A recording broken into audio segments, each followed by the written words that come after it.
welcome to Altcoin XP. My name is Anthony, and today let's look at the transaction anonymizing cryptocurrency Dash. But before I do, I'd like to tell you that I'm currently accepting donations via Patreon, Ethereum, and Bitcoin. Sorry for no Dash donations. I feel accepting Dash for this video would make me want to appeal to the Dash audience. That's not fair and stops me from speaking freely. And now a disclaimer before we get started. This information is in no way complete and is not to be used as investment advice. This video is a result of one day of research. If time didn't matter, ideally I'd take like a whole month to research every cryptocurrency. But I want to make these videos once a week, so this is what you get. The intention of this video is strictly to give you a brief overview of this coin and to give me something to do with my life. Initially called Xcoin and then Darkcoin, Dash started as a Genesis fork of Bitcoin, with the goal of bringing private transactions to cryptocurrency. To do this, a layer 2 network was created on top of Dash called the Masternode network. Think of it like the Bitcoin Lightning Network. It's a layer on top of the Dash protocol that can provide additional features. The features masternodes provide are like private send, instant send,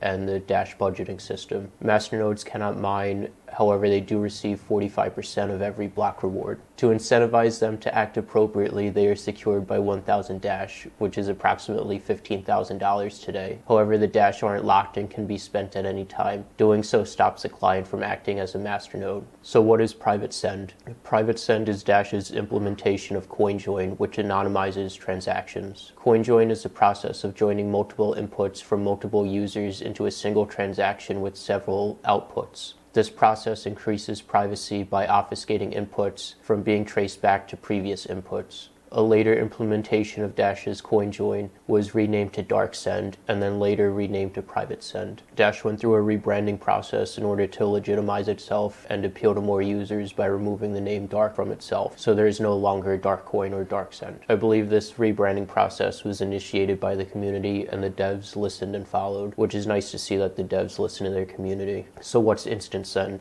Instant send is kind of what it sounds like, but I like to think of it more as instant receive, because Bitcoin wallets can already instantly send transactions, but they cannot instantly receive them. Bitcoin wallets accomplish instant send by locking a transaction after it's sent. This is done client-side and at the wallet level. With Dash's instant send feature, the transaction locking is done at the masternode level. When you create an instant send transaction, your transaction is broadcasted to 10 randomly chosen masternodes. These masternodes then lock the transaction from being spent again. Being that there are currently somewhere around 4,200 masternodes on the Dash network, you would think that you'd be able to rebroadcast your transaction to reach a different set of masternodes each time, therefore being able to double spend. However, this is prevented by having the 10 masternodes remain consistent until the next block is found. Your transaction will hit the same 10 masternodes who have already locked your previous transaction. Now onto the Dash funding system. Dash masternodes allow for this interesting feature, being able to create funding proposals. This feature is called self-sustainable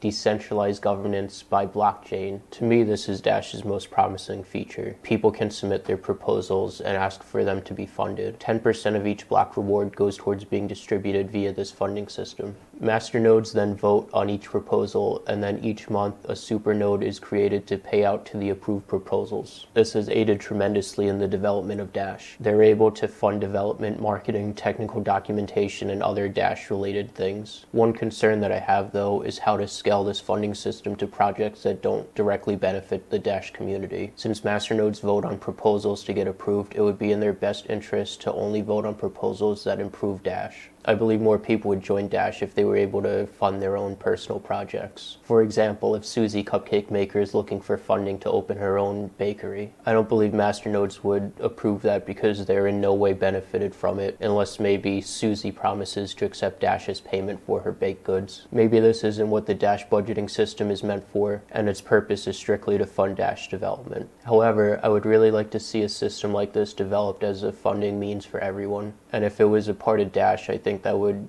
gain more users than its anonymous and instant send features. Anyway, Dash uses its own X11 proof-of-work hashing scheme. X11 cycles through 11 different algorithms. It's good practice to use a new hashing algorithm when creating a new cryptocurrency to prevent centralization and 51% attacks against your project. This process delays the creation of mining ASICs for the short to medium term, contributing to initial decentralization. So what do Dash blocks look like? Dash blocks are generated roughly every 2.5 minutes. The block reward drops by 7.1% every year. Currently, each block reward is about 3.88 Dash. The supply cap of Dash is estimated to be around 18 to 22 million. The supply cap is not static because the block reward is dynamic based on a bunch of variables. An exact number is not necessarily known. If you guys want, I can go into more detail in another video about how the variables affect the supply cap. At time of filming, Dash is worth around $15. Was there a Dash pre-mine? Well, not exactly. There is an unintentional insta-mine. An insta-mine is different from a pre-mine, as a pre-mine, coins are generated before launch, giving ordinary people like you and I no chance to purchase any. With Dash's insta-mine, coins are accidentally generated after launch. At Dash launch, a bunch of miners joined on. However, the difficulty wasn't set to adjust until much later, causing a bunch of coins to be created. This resulted in somewhere around 1.9 million coins being generated in the first 48 hours. Most of the coins have since been traded, resulting in a 15% total ownership distribution between the top 100 addresses. 3% lower than Bitcoin. I got this information from BitInfo charts as well as a Dash thread. I'm a little unsure how they can make that determination that the Instamine coins have been sold, given that Dash is anonymous and private. Also, any one user can own multiple addresses, so there's really no way to tell how distributed a coin is. But I think the important thing to take away here is that the coin wasn't intentionally pre-mined and the developers didn't profit from it, nor did they ditch the project. So that concludes my Dash overview for today. If you guys would like to see more about Dash, leave me a comment and let me know. Also remember that I'm taking Bitcoin and Ethereum donations in the addresses on screen and below in the description. And I'm also taking US dollar donations via Patreon. Lastly, follow me on Twitter at altcoinxp, where I interact with you guys and post about upcoming videos. Thank you. However, I would really like to see a system like this developed However, I would really like to see a system like this developed as a funding means for everyone.